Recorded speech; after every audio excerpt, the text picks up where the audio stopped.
स्वयं सहायिका गोष्ठी मध्य प्रतिद्वंदिता 2 लक्षर नीलाम पोखरी है 20 लक्ष नीलाम।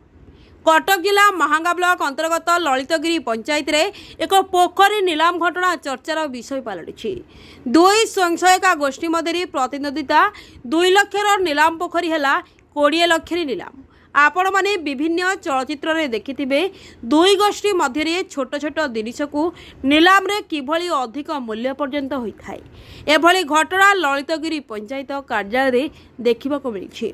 गत 3 वर्ष पाई ललितगिरी ग्राम रे थिबा बड़ पोखरी 1,60,000 नीलाम होइथिला। एबे 5 वर्ष नीलाम नेबा को हेले एई पोखरीर सरकारी धार्य मूल्य 2,90,000 रहिथिला। एने पंचायत कार्यालय रे सरपंच समिति सभ्य ब्लॉक पंचायत अधिकारी और पुलिस प्रशासन उपस्थित रे नीलाम करा जायथिला। 29,000 टंका अमानत जमा देई 3टी स्वयं सहायिका गोष्ठी नीलाम रे भाग नैथिले। नीलाम अधारू जड़े स्वयं सहायिका गोष्ठी ओहरी जाइथिबा बेले समृद्धि स्वयं सहायिका गोष्ठी और माँ सामलेश्वरी स्वयं सहायिका गोष्ठी मध्य नीलाम डका को नहीं प्रतिद्वंदिता देखा देइथिला। 20 लाख टंकार 5 वर्ष पाई समृद्धि स्वयं सहायिका गोष्ठी नीलाम नैथिला। आगामी 5 दिन मध्य नीलामधारी को पंचायत रे 17 लाख टंका अमानत देबाको पड़िबो।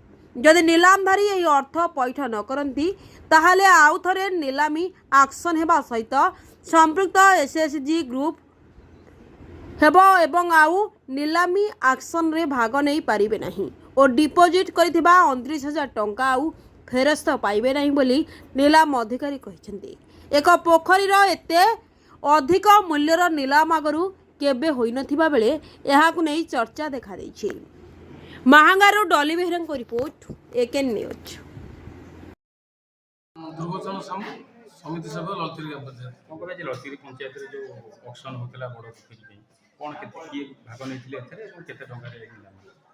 आज जो आम नीलाम ये चलला ये 3टी एसएचजी भाग नहीं माँ समलेश्वरी माँ संतोषी और समृद्धि एसएचजी नहीं सबुठ अधिका समृद्धि एसएचजी ग्रुप 20 लाख टंकार नीलाम नेले एवं आसंता बुधवार सुधा नीलाम मूल्यर 75 भाग प्राय 15 लाख पाखापाखि से डिपोजिट करेंगे और डिपोजिट कर सारापर से नीलाम हकदार हे। डिपोजिट न करें कौन आम तो सरकार नियम अनुसार जहाँ जीवनधारा शुणुलु जदि नीलाम से टंका डिपोजिट न कर अमानत राशि जो 29,000 दाखल कर बाजाती कर भविष्य से ग्रुप को असिद्ध घोषणा कर नीलाम भाग हाउस आगुरी केबे आगुरी केबे एमती हो नाला आम पाखापाखि 2 लाख 3 वर्ष जो प्रथम थर होता आगुरी बड़ पोखरी गाँव मला समस्ते माछ खाऊले गाँ पोखरी थी पंचायत आयत को आसी नाला।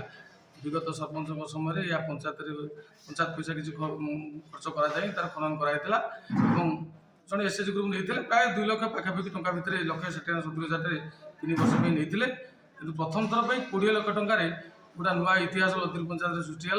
20 लाख टंकार माँ समृद्धि एसएचजी ग्रुप आज नीलाम कौन इनकम हुए ना कौन से कथा आम कहीपर जेहेतु नीलाम गोटा जिदी जिदा पर चलला अनुभव कली गोटे बसी जहाँ देखिली गोटे जिदी जिदा पर चलला जहाँकि 20 लाख जेपर्यंत से मूल्य डिपोजिट न कर आम विश्वास पाऊनी प्रकृत 20 लाख टंकार नीलाम होगा कायम हम कि माने माने आउ थे कर ललितगिरी ग्राम पंचायत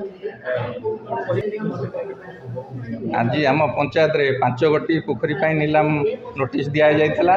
वर्तमान ललितगिरी बड़ पोखरी नीलाम नवापाई आदे 3टी ग्रुप भाग नहीं से 3टी ग्रुप है संतोषी एसएचजी समलेश्वरी एसएचजी समृद्धि एसएचजी। नीलाम 2,90,000 गवर्नमेंट धार्य मूल धार्य थिला। वर्तमान 20 लाख टंका रे सेटा नीलाम संतोषी एसएचजी नेले सेटा 5 वर्ष नेले सेटा आसंता बुधवार दिन 75% टंका डिपोजिट करेंगे। डिपोजिट न कर डिपोजिट तो न पारे सेटा तो कैंसल हम से आईन अनुजाई जहाँ तार विधि थी तापर कार्यानुष्ठान हम। आधे आम ग्राम पंचायत ये जीपीओ सार थे आम एग्जीक्यूटिव सार थे शांति श्रृंखला रखापी ପୋଲିସ ପ୍ରୋଟେକ୍ସନ କରାଯାଇଛି ଆଉ।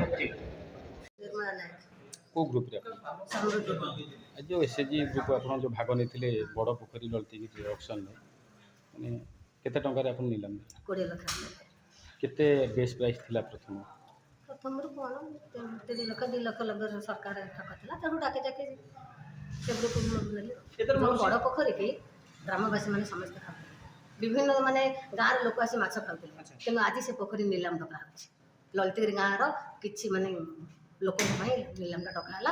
ହଁ ମୁଁ ନିଲାମ ନେଇଛି ଏସ୍ଏଚ୍ଜି ଗ୍ରୁପ୍ ସମୃଦ୍ଧି। କେତେ କ'ଣ ଭାବୁଛନ୍ତି ଆଗାମୀ ଦିନରେ ଆପଣ ଗ୍ରୁପ୍ରେ ବି ଅଛନ୍ତି ଆହୁରି ମେମ୍ବର, ଏଇ ମାଛ ଯେମିତି ବିଭିନ୍ନ ପ୍ରକାର ସରକାରଙ୍କର ଯୋଜନାରେ ବି ବ୍ୟବସାୟ କରୁଛନ୍ତି ଏସ୍ଏଚ୍ଜି ମାନେ, ମାଛ ଯେଉଁ 20 ଲକ୍ଷ ଆମେ ନେଇଛୁ, ଆମେ ମାଛ ଚାଷ କରିବୁ, ଆମେ ନିଶ୍ଚିନ୍ତ 20 ଲକ୍ଷ ବାହାର କରି 5 ବର୍ଷ ଆପଣଙ୍କୁ ବୁଧବାର ପର୍ଯ୍ୟନ୍ତ ସମୟ ଦିଆହେଇଛି। ଯେପର୍ଯ୍ୟନ୍ତ ଆମ ଗାଁରେ ନ ଦେଇଛି ସେପର୍ଯ୍ୟନ୍ତ କହିପାରୁନି, ଦେଇ ସାରିଲା ପରେ ଜାଣିଛି ମୁଁ ଗ୍ରୁପ୍ରୁ ନିଲାମ ଦେଲି।